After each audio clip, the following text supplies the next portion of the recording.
છેલ્લા 1.5 મહિનાથી અને છેલ્લા લગભગ નડિયાદથી 1 વર્ષથી આ જગ્યા વિવાદાસ્પદ બની છે। અહીંયા કાંસને સાફ કરવાની બહાને આ લોકોની દુકાન તોડી નાખવામાં આવી। છેલ્લા 1.5 મહિનાથી આ જ પરિસ્થિતિ છે। પતરા મારી અને રોડ બ્લોક કરીને મૂકી દીધો છે। પ્રજાને આવવા જવામાં ખૂબ તકલીફ પડે છે। આ અંધારું અને મહાનગરપાલિકાનું તંત્ર નથી, અંદર સાફ સફાઈ ચાલતી નથી, કોઈ રિપેરિંગ ચાલતું, આ જ રીતે પરિસ્થિતિ પડી રહી છે। અને હાલમાં અત્યારે પ્રજાને એટલી બધી તકલીફ પડે છે, રોડ રસ્તા તૂટેલા જોવા મળે છે, ચારે બાજુ ગંદકી દેખાય છે। પરંતુ સ્થાનિક નેતાઓને અત્યારે ઇલેક્શન આવે અને માત્ર ને માત્ર ખાતમુહૂર્ત કરવામાં રસ છે।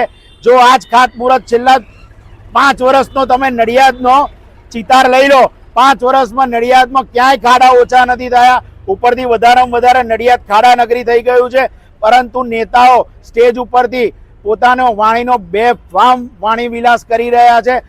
વિકાસ કરવાની જગ્યાએ માત્ર ને માત્ર વાણી વિલાસ કરી રહ્યા છે। જો વિકાસ કરવો હોય તો પ્રજાને સાથે રાખવી પડે, પ્રજાલક્ષી કામ કરવા પડે। માત્ર ને માત્ર ઇલેક્શનને અનુલક્ષીને આખા નડિયાદની અંદર વિકાસના કામો કરવાના બહાના ઉપર અને એક પ્રચાર શરૂ કરી દેવામાં આવ્યો છે। એનો વિરોધ છે કે તમે જો કામ જ કરવું છે તમારે તો આ 13 વોર્ડની અંદર 13 વોર્ડમાં વિકાસ કામ ચાલે। શું 13 વોર્ડમાં એક સાથે 13 એજન્સીઓ કામ કરશે? નહીં કરે। પરંતુ ઇલેક્શનને લીધે એક ખોટો ભ્રામક પ્રચાર આ લોકો કરી રહ્યા છે, જેનો અમે ખાસ વિરોધ કરીએ છીએ। સરકાર લાખો અને કરોડો રૂપિયાની ગ્રાન્ટ આપે છે, શેના માટે? વિકાસ માટે। પરંતુ સ્થાનિક નેતાઓ પોતે આ કામ કરી રહ્યા છે, તેવું એક ડોળ ઊભું કરી રહ્યા છે, પ્રજાની વચ્ચે ખોટો ભ્રામક પ્રચાર કરી રહ્યા છે।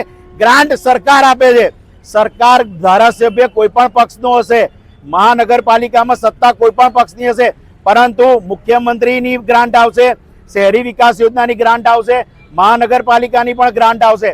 ગઈ સાલ એટલે વર્ષ 2025માં મહાનગરપાલિકા થતા આ જ કાંસ માટે 15 કરોડ રૂપિયા ફાળવ્યા છે। હું પ્રજાને પૂછું છું કે જો 15 કરોડ રૂપિયા ફાળવ્યા હોય તો આજે પરિસ્થિતિ હોય? આ માત્ર ને માત્ર આપણે ટેક્સ ભરીએ છીએ, આપણને હેરાન કરવા માટે આ બધું ઊભું કરવામાં આવ્યું છે। પ્રજા, ઇલેક્શન આવી રહ્યું છે, બદલાવ આપજો। અમે ચોક્કસ નડિયાદનો 2.5 વર્ષની અંદર વિકાસ બતાવીશું કે વિકાસ શું કહેવાય।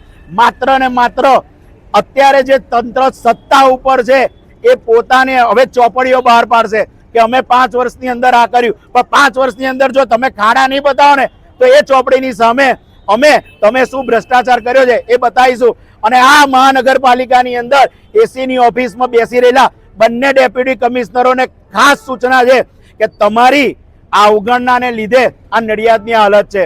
4 દિવસ પૂર્વે જ આ જ ખાડાની અંદર મહાનગરપાલિકાના આ જ ખાડાની અંદર જેના અમે વારંવાર આવેદન આપ્યા છે, એમાં નડિયાદના એક યુવાન મરી ગયા છે। આજ દિવસ સુધી એને કોઈ સહાય ચૂકવવામાં નથી આવતી। આ અઘોર તંત્રને કારણે આજે નડિયાદને વેઠવું પડે છે। નડિયાદ વિકાસની તરફ આગળ વધવાની જગ્યાએ વિનાશની તરફ આગળ વધ્યું। આખા નડિયાદની અંદર ક્યાંય વિકાસ જેવું દેખાતું નથી। મારું નામ હેમાંગીનીબેન મિનેશભાઈ પટેલ છે। હું ભાઈ શ્રી હાર્દિકભાઈ કહું એકદમ બધું બરાબર છે। ઇલેક્શન આવે ત્યારે જ કામગીરી એમને દેખાશે, બધું થાય છે। આ પાછળનું છે એ ટ્રાફિકમાં હવે ચોમાસું આવશે, ચોમાસામાં કેટલી તકલીફ પડશે એ બધું ધ્યાનમાં લેતા એ લોકોએ જોવું જોઈએ। ભ્રષ્ટાચાર બહુ જ વધી ગયો છે। આમ જનતાને એક જ છે કે હવે ધ્યાનમાં રહીને ચૂંટણીના ધ્યાનમાં લઈને ઉમેદવાર સિલેક્ટ કરજો અને ભ્રષ્ટાચાર સામે વિરોધ કરજો। બસ એ જ મારી અપીલ છે જનતાને।